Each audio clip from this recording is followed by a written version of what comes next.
Filazantsara araka ny Luka toko faha 1 andininy faha 12 ka hatramin'ny faha 7. Ao no isin'ny afatry ny tompo antsika amin'ity andro anio ity dia ny hevitra hoe aza manahy manoloana ny fanenjehana. Aza manahy manoloana ny fanenjehana. Jesosy eto dia miteny mahitsy amin'ny mpanaradia azy.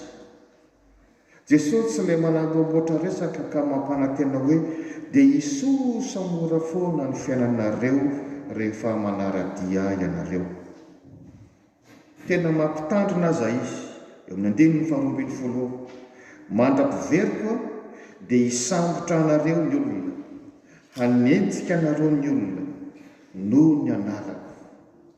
Dia niaina an'izany tokoa ny apôstôly rehetra, ary dia lovaintsika kristianina mandrak'androany izany. Tsy mampatahotra Jesosy raha miteny an'izany, fa miteny an'izany izy mba hiomanantsika, fa mampalahelo be dia be isika no raraka andalana, voatratra ny teny maherihery kely, voatratra ny fihetsika hafahafa kely fotsiny dia fa raraka andalana.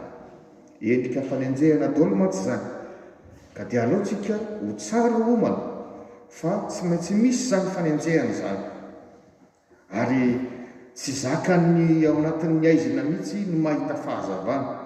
Tadio fa rehefa hoe tonga ny misy aizina ao ka rehitra ny jiro dia makaiza ilay aizina? Voaroka ilay aizina, tsy afaka miara-mipetraka ireo, dia oka tsy ahagagantsika mihitsy izany. Indray makaryavana nakany amina garazina moto tany an-tanindrazana, dia nifanehitra tamina artista malaza anankiray, samy anamboatra moto no antondianay.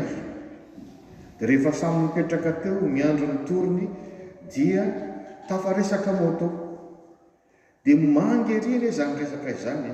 Tsara raha mifandokandoko eo, tsara raha zany échappement-nareo izany, dia tena tsy zakan'ilay carburateur misy rangara vao maloto ilay essence.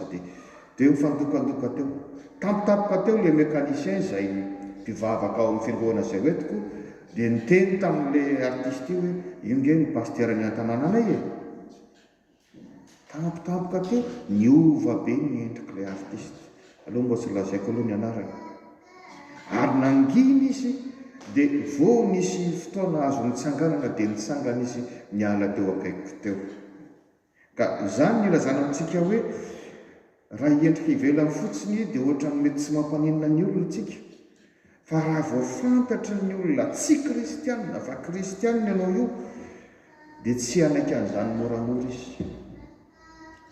Aza atao mahagaga raha manenjika anao izy, manaratsy anao izy, efa tena voalaza ratsoratra masina izany.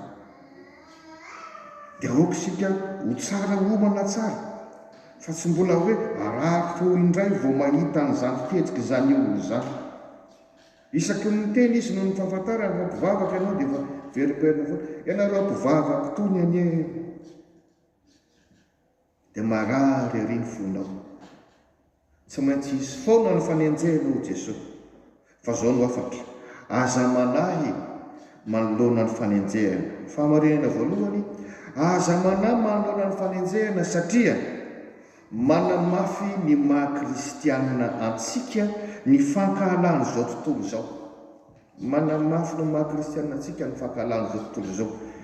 Ho Jesosy amin'ny 7:20, ho alan'ny olona rehetra ianareo noho ny anarako. Tsy voatery hoe amin'ny toetra nataonao fa noho ny amin'ny anaran'i Kristy. Ary izany dikany hoe kristianina mitondra ny anaran'i Kristy. Dia sahirantsika rehefa tsy makakatra an'izany mialoha. Manahirana ny olona tsy mpivavaka isika. Raha ianao ny mpiara-miasa aminy dia manjary tsy afaka manao an'ilay alatranatra kely madinika izy satria hitanao fa ianao tsy tia an'izany tsinona, dia ianao no ankahalainy eo, ianao no ilany vanina amin'ny mpampiasa eo. Ny olona tsy mpivavaka tia mifamalivaly, tia herisetra, tia mifanaratsy, mifampifosafosa, dia ianao avy hoe ampiavana tsy mila n'izany izy dia azagaga raha mahakahalanao izy. Zay le hoe alan'izao tontolo izao nohony amin'ny Kristy. Fa izany anefa ny tena vaomaika mampisongadina antsika hoe isika kristianina fa tsy mitovy amin'izao tontolo izao. Fa marena faharoa, aza manay manoloana ny fanenjehana satria lasa fotoana hanambarana ny filazany tsara ny fiatrehana n'ireny fanenjehana ireny. Vaomaika indray mihiratra Jesosy ao anatin'ilay fanenjehan'ny olona. Izao ny voalaza ao amin'ny 7:20 ary vakiko amin'ny dika teny ambonana. Ho tonga aminareo izany mba hijoroanareo ho vavolombelona manambara ahy ho Jesosy. Amin'ny 7:20. Fa inona moa zavatra anseho rehefa nienjehana ny apôstôly dia niakatra na dinina nakany an-dapa nakany amin'ny mpanjaka, niakatra fitsarana. Fa rehefa tonga tany amin'ny mpanjaka izy dia tsy maintsy nanonona Jesosy Kristy no tompo sy mpamonjy. Izy no mpanjaka ny Jiosy dia naheno an'izany ny tao an-dapa rehetra vita ho azy ny fitolina filazantsara. Rehefa niakatra tany amin'ny fitsarana izy dia naheno daholo na ny mpitsara na ny mpanatrika. Ao moa izany mbote heno azy fotsiny hoe inona no ambarany ato, faly te hiampanga nefa ny filazany tsara no ambarany tao. Dia mijoro vavolombelona ny mpianatra hoe tia antsika Andriamanitra, izany nanomezany an'i Jesosy Kristy, izany lahy tokony hamonjy antsika. Anatrehany mpanenjika izy no manao izany fijoroana vavolombelona izany. Izany dia atsarovana ilay teny soratra masina amin'ny Romanina 9:20 hoe tena ny zavatra rehetra dia miara-miasa hasoa izay tia an'Andriamanitra. Rehefa tia an'Andriamanitra ianao dia ataon'Andriamanitra miara-miasa hasoanao na dia ny fanenjehana azy. Dia ianao izay vao antso araka ny fikasany rahateo.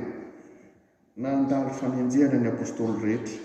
Eny maty martora avokoa, afa-tsy Jaona apôstôly ihany. Fa samy mijoro vavolombelona izy ireny hoe tena miaraka aminay ny tompo. Ary arakaraka ny nampiroborobo ny fanenjehana dia niroborobo ny fiangonana kristianina. Izany taonjato voalohany izany no tena hoe namirapiratra ny fiangonana kristianina. Izao sy ianao koa aza maika nitaraina fotsiny rehefa misy manenjika. Tonga dia mba donikely fotsiny fonao sy ny sainao ary rehefa nahinao zay le tenin'i Jesosy, zay le nambara ny toritenin'ny pastera.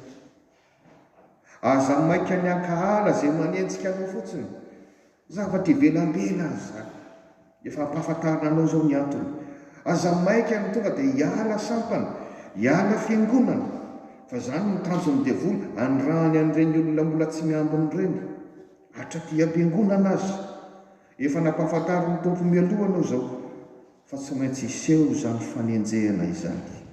Ahoana fijoronao? Zay ny tena zava-dehibe. Za koa tsy mba metoky anao fahatany eto hoe tsy mba hisy hikitikitika mihitsy anao aty ampiangonana aty, milamina be aty, na aty azy. Jesosy moa zany tany ampiangonana angeny nanenjehan'ny fariseo sy ny sadoseo an'i Jesosy. Ahoana le fijorontsika? Fa marena fahatelo, aza manay manoloana ny fanenjehana satria ny tompo no ampahery ary aro anao. Izy no ampahery sy aro anao. Ho Jesosy ny 15:20. Izao no hanome anareo vava sy saina, vava sy saina, izay tsy ho azon'ny fahavalinareo rehetra valiana na resena. Tsy mba mahafaly anao ve zany? Bakeko amin'ny teny frantsay, je vous donnerai des paroles et une sagesse telle qu'aucun de vos adversaires ne pourra s'y opposer ni les contredire. Tsy miankina amin'izay fahaizanao sy ny expérience-anao ny fahaizana miatrika ny fanenjehana ka mbola mijoro sy mijanonao kristianina. Vizaka eo ianao raha mbola niegoanao fotsiny no amalinao an'izany. Tsy maintsy miankina amin'Andriamanitra isika. Ary ny tenin'Andriamanitra dia mampianatra antsika fomba maro tahaka anareo hoe ianareo angina fa Jehovah no hamalo anareo, hiady ho anareo. Indraindray tokoa ry havana manoloana le olona le tsy mitsahatra miteny manaratsy manenjika anao, ianao mangina tsy zaka amin'kio anie. hoe manino ianao tsy miteny, za efa manaratsy anao manenjika anao ary ianao tao tsy miteny. Tena ay miasa mangeny any ampony any Jehovah Andriamanitra.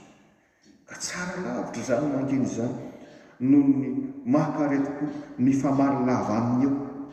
Aza maika hamaly ny ratsy ny teny soratra masina, teny Jesosy mivatana zany.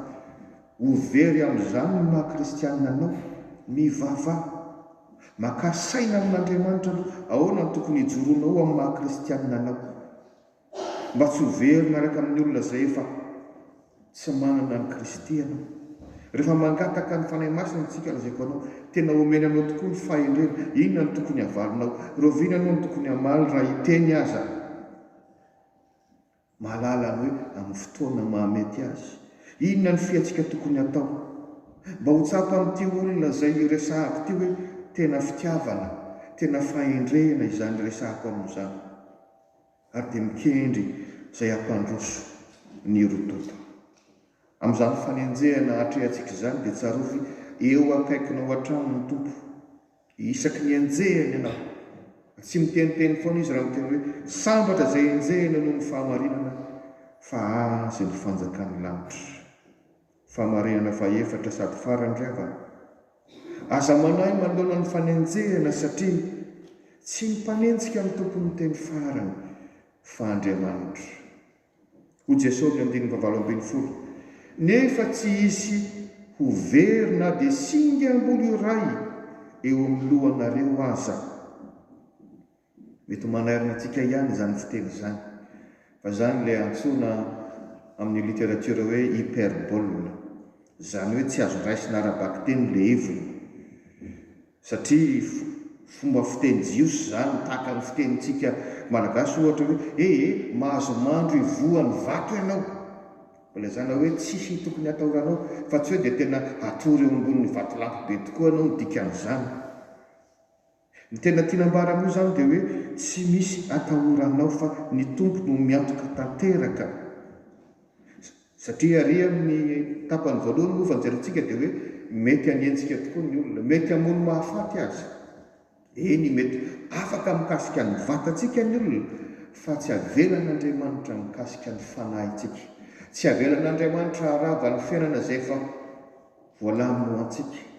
Tsy ahasakana ny hananganan'Andriamanitra antsika avy amin'ny maty izany, ary tsy ahasakana ny andovantsika ny fiainana mandrakizay izany. Ka tsy ilay hoe tena le volo arabaky teny zany tompoko, fa fomba filazany hoe tena miaraka amintsika Andriamanitra, hitan'Andriamanitra fanenjehana hatrehantsika io. Manamafy izany moa ny eo amin'ny Luka 2:20 hoe azon'ny olona kasihana na vonoina ny vatana. Tahaka an'izay namelan'Andriamanitra nikasika ny Job tamin'ny alalan'ny aretina sy ny fitsapana maro samihafa rehetra, fa tsy mahavoa ny fanahitsika izany, izay ny tanan'Andriamanitra no miazona azy. Ry havana mety hisedra fanenjehana isika, fa ho an'izay tena ao amin'ny Kristy, iny izany no asaraka antsika amin'ny fitiavan'i Kristy. Mety hisedra fahoriana ara-batana isika, fa tsy ahasakana ny planin'Andriamanitra amin'ny fiainantsika izany. Ry havana mety ho lavo n'izao tontolo izao isika, fa raisin'Andriamanitra. Mety ho ala n'izao tontolo izao isika, fa tian'i Kristy ary namoza miaingy. Na dia mafy aza ny fahoriana mety ho zadratsika, dia efa voatokana ho antsika ny fandraisana.